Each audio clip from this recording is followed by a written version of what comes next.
ठीक, मदरबोर्ड में सारे इनपुट आउटपुट पेरिफेरल्स, सारे कंपोनेंट जो आप अपने कंप्यूटर में लगाते हो उसी के थ्रू कनेक्ट होते हैं। ठीक है, इतनी बात समझ में आती है। ये हम सब कुछ देख चुके हैं प्रीवियस क्लासेस में अपने। आज हम इन सब चीज़ों को एक साथ कनेक्ट करने जा रहे हैं। मतलब मदरबोर्ड में एक सप्लाई देंगे, उसके बाद कुछ पैनल्स के बारे में जानकारी करेंगे कि वीआरएम सेक्शन कहाँ होता है, आईओ पैनल क्या है, इसके बाद में मान लो साउथ ब्रिज क्या है, नॉर्थ ब्रिज क्या है, नॉर्थ ब्रिज में कैसे सप्लाई दी जाती है, कितनी सप्लाई चाहिए होती है। ठीक है, ये सारी चीज़ें हम समझेंगे। उससे पहले सबसे पहले हम क्या करते हैं, एसी सप्लाई। हमारे घरों में एक ऐसी सप्लाई आ रही है, एसी सप्लाई, कल मैंने बताया था। ठीक है, अब इस एसी सप्लाई के थ्रू यहाँ पर एसी पावर कॉर्ड केबल को लगाया। उसके बाद एसएमपीएस में हमने पावर दी। एसएमपीएस क्या करेगा, रेक्टिफायर के थ्रू कन्वर्ट करेगा आपके एसी पावर को डीसी पावर में। ठीक, तो यानी कि यहाँ पे कैसे सप्लाई आ गई,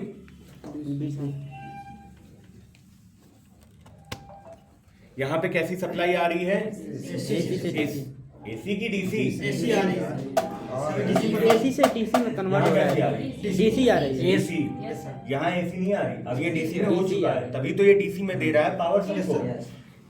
पीसीबी का काम या मदरबोर्ड का काम क्या है, पावर को डिस्ट्रीब्यूट करना डिफरेंट कंपोनेंट्स में। कंपोनेंट क्या क्या हो सकते हैं, रैम हो सकती है, जैसे ये आपका रैम सेक्शन है, इसमें रैम के मॉसफेट लगे हुए हैं, ये रैम सेक्शन है। आपके जनरल मदरबोर्ड में 2 रैम सेक्शन होते हैं। ये रैम आपकी है, इसको आप इस तरह से खोल करके बंद करके लगा सकते हो।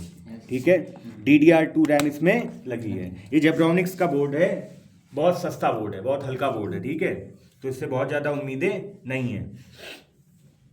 ये आपका सीमॉस बैटरी है, कल मैंने बैटरी को चेक करना बताया था कि इस पे कैसा वोल्ट आएगा, डीसी वोल्ट। ठीक, तो डीसी वोल्ट कितने वोल्ट पे ऑपरेट होती है ये बैटरी, 3 वोल्ट पे। तो यानी कितना सप्लाई आना चाहिए, 3 वोल्ट। 3 से 3 के बीच में हो सकता है। ठीक है, अब हमने यहाँ पर ये हमारा रैम सेक्शन, ये हमारा रैम का मॉसफेट सेक्शन। आपका वीआरएम सेक्शन कहाँ होता है, कोई मुझे बता सकता है वीआरएम क्या होता है? सर के आसपास होता है, प्रोसेसर के आसपास होगा। वीआरएम होता क्या है, वोल्टेज रेगुलेट मॉड्यूल या वोल्टेज रेगुलेशन मॉड्यूलेशन, कुछ भी बोल दो, वोल्टेज रेगुलेट मॉड्यूल या वोल्टेज रेगुलेशन मॉड्यूल। ठीक है, इसका काम करना है वोल्टेज को रेगुलेट करना, ताकि प्रोसेसर से डिफरेंट कंपोनेंट में जब डेटा जाएगा तो उसके थ्रू, वोल्टेज के थ्रू ही तो जा रहा है, तो किस तरह कितना वोल्टेज उसको देना चाहिए, कितना वोल्टेज जाना चाहिए, ये सारा काम किसका है, वीआरएम का। तो अगर आपकी डिस्प्ले नहीं आ रही है तो वीआरएम में भी दिक्कत हो सकती है। वो सब चीजें हम बाद में समझेंगे, पहले कंपोनेंट्स तो समझ लेते हैं। ये है आपका एटीएक्स। मदरबोर्ड को सप्लाई देने का काम कहाँ से होता है, एटीएक्स, क्योंकि ये एटीएक्स लेआउट का मदरबोर्ड है, इसलिए इसमें एटीएक्स पावर कनेक्टर लगा करके इसको कनेक्ट करेंगे। मैंने यहाँ पर बताया कि एसएमपीएस चेक कैसे करना है। ये आपके पास में कलर कोड्स हैं, आपके एसएमपीएस बॉक्स में भी कलर कोड्स लिखे होते हैं। पीएस ऑन के लिए कौन सा कलर है, ग्रीन। पीएस ऑन के लिए कौन सा कलर है, ग्रीन। तो हमने ग्रीन कलर को शॉर्ट किया किसके साथ में, ब्लैक के साथ में, ग्राउंड के साथ में। ठीक है, तो वहां पर जरा देखो क्या ऑन हुआ, नहीं ऑन हुआ, वायर सही से नहीं लगा है। ऑन हो गया, यानी ऑन हो गया ना, जरा देखो वहां पर दिखाओ थोड़ा दूर से।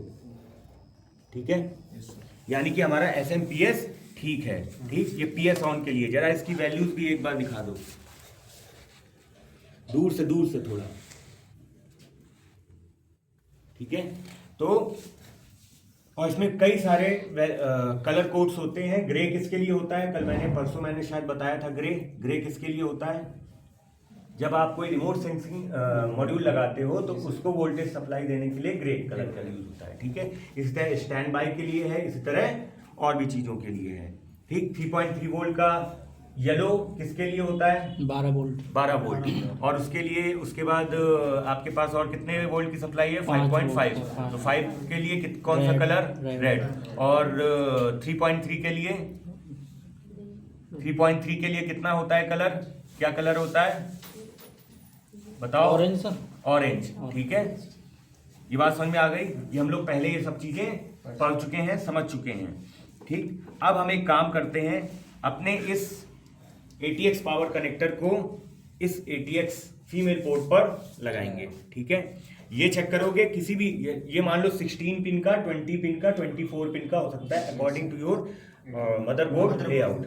ठीक है, अब यहाँ पर इसको ये लगा दिया कि ठीक है, यस सर। ठीक, ओके।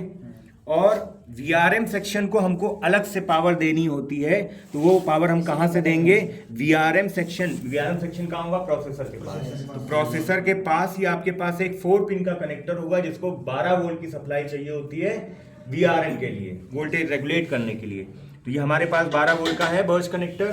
ठीक है, पॉज कर दो यहाँ पर। ठीक है, ये नहीं, ये तो इसी ATX का है, ये दिया हुआ है। ठीक है, तो यहां पर ये देखोगे इस तरह से ये लगेगा, लग गया। Yes. ठीक है, अब पॉज कर दो थोड़ी देर। यहां पर कहां लिखा हुआ है? F पैनल, ये है,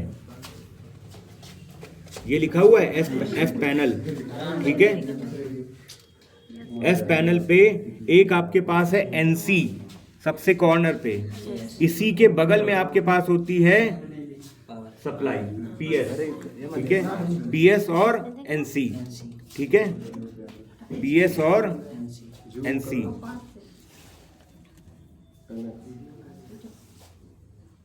सर भेज देंगे, तुम काहे परेशान? ठीक है, मत करो। ठीक, एक NC और एक यहाँ पर यस। PS on. ठीक है, बस पॉज करो। सेक्शन में कहीं गड़बड़ है तो आप ऑन करने के लिए, चेक करने के लिए ये यूज करते हो। डायग्नोस्टिक। ठीक है, नहीं वो वैसे सप्लाई ही नहीं जा रही है अंदर, तो कहाँ से? पहले ही सप्लाई नहीं जा रही है। अगर ये काम करता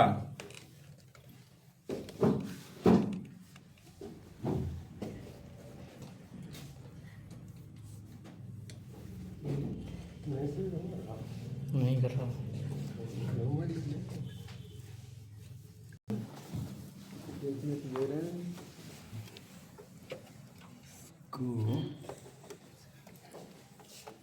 क्या लगा इधर?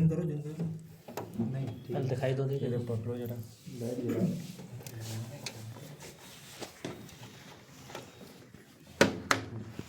ठीक है, कोशिश करेंगे कि दिखे।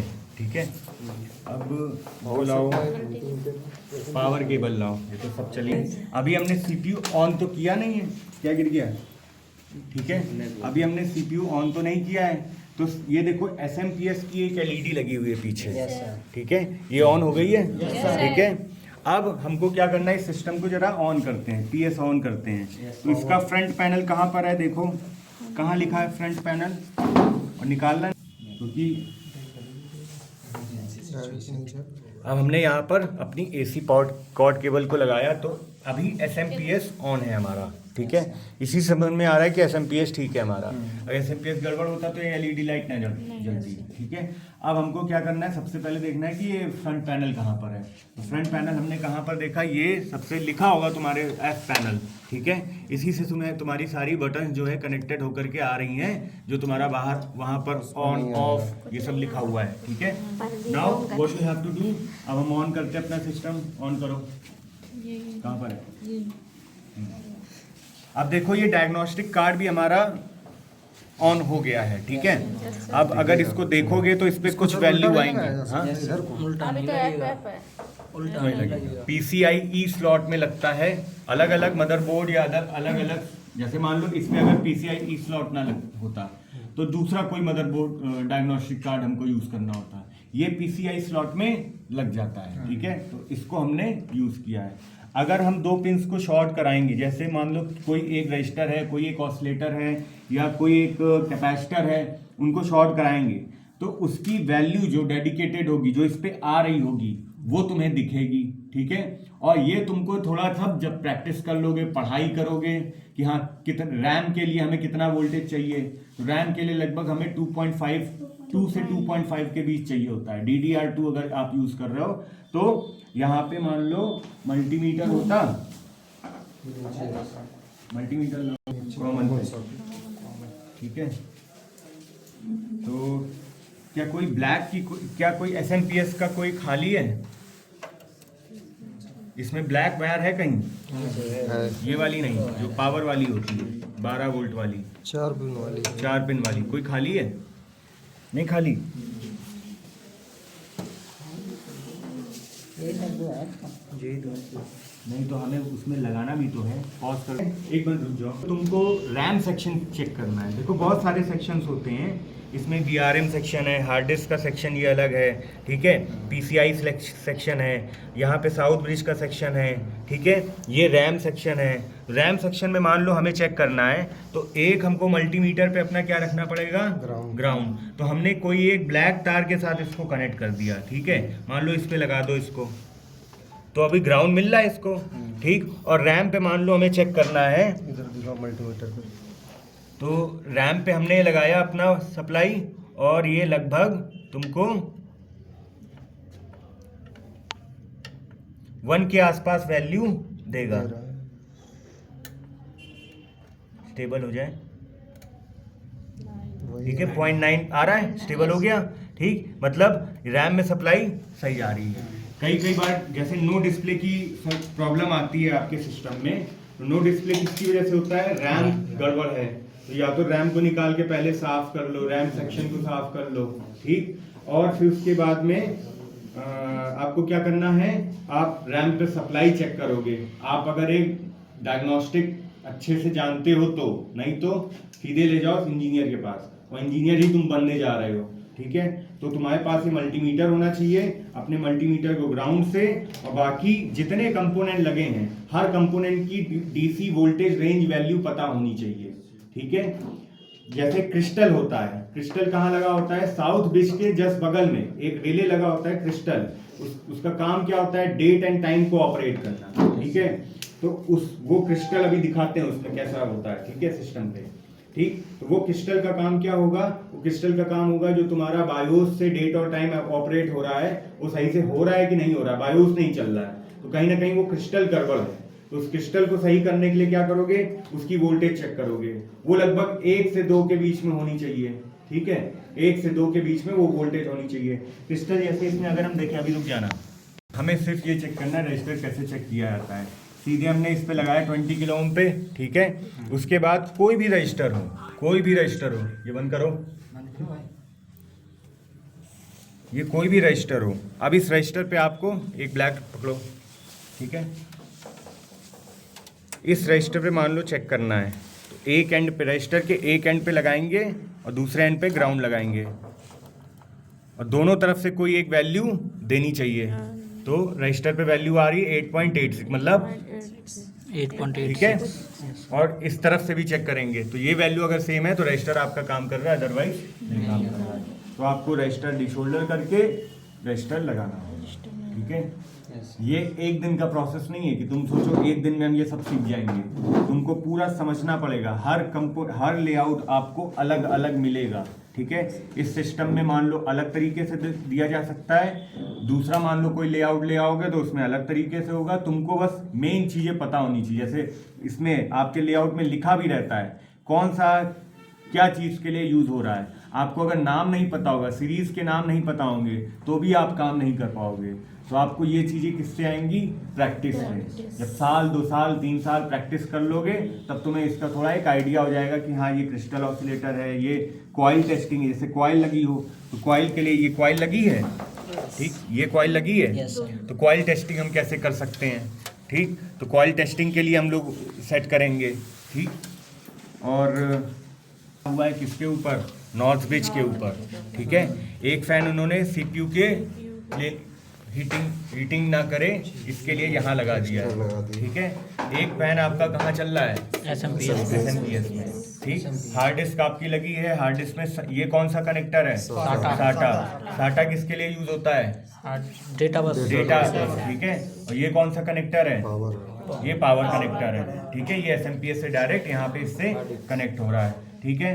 और कौन सी चीज़ है? ये पैरेलल पोर्ट के लिए है, हाँ, ये पैरेलल पोर्ट के लिए। देखो यहाँ पर ये है पैरेलल पोर्ट 25 पिन का, ठीक। ये पैरेलल पोर्ट का कनेक्टर पाटा में कनेक्ट है, पाटा उसमें, ठीक है।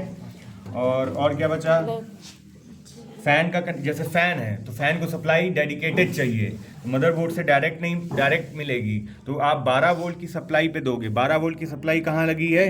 ये, ठीक है। इसी तरह ये फैन की 12 वोल्ट की सप्लाई कहाँ है? ये दे रहे हो, बनाए 12 वोल्ट के लिए, ठीक है, डेडिकेटेड। VRM सेक्शन को भी 12 वोल्ट की सप्लाई चाहिए होती है, तो VRM सेक्शन कहाँ है? डायरेक्ट इधर दे दिया और इसमें जा रही है 12 वोल्ट की, ठीक है। वोल्टेज रेगुलेशन मॉड्यूलेशन, ठीक, बहुत बढ़िया। PCI इस स्लॉट में लगेगा, ये देखो इसमें लिखा हुआ है कि 12 वोल्ट की supply plus 12 volt plus 3.3 plus 5.5 clock और फ्रेम रेडी रीसेट, ठीक है। ये सब पूरा दिया हुआ है। ये सब क्या है? LED है। ये LED ग्लो करेगी अगर उतने वोल्ट की सप्लाई मिल रही होगी। और यहाँ पे कुछ कलर वगैरह कोड्स वगैरह दिए होंगे। वो कोड्स क्या होंगे? नंबर होंगे। कौन से नंबर? DC वोल्टेज 20 वोल्ट के अंदर जो तुम्हें मिल रहे होंगे, ठीक है। तो आपको क्या करना होता है? सिर्फ वोल्टेज चेक करो, वोल्टेज उतना आ रहा है तो ठीक। और ये कैसे पता है? जब पढ़ोगे तब आएगा, ठीक है, कि कितनी वोल्टेज एक एक कंपोनेंट को चाहिए होती है। तो तुम वोल्टेज को देखोगे, अगर वो वोल्टेज उतनी आ रही है तो सही है, नहीं तो डी शोल्डर करके उस कंपोनेंट को हटा करके दूसरा नया कंपोनेंट उसी जगह लगा दोगे, ठीक है। बस यही होती है डायग्नोसिस, यही होता है। इसी के तुमसे चार्ज करते हैं लोग पैसे।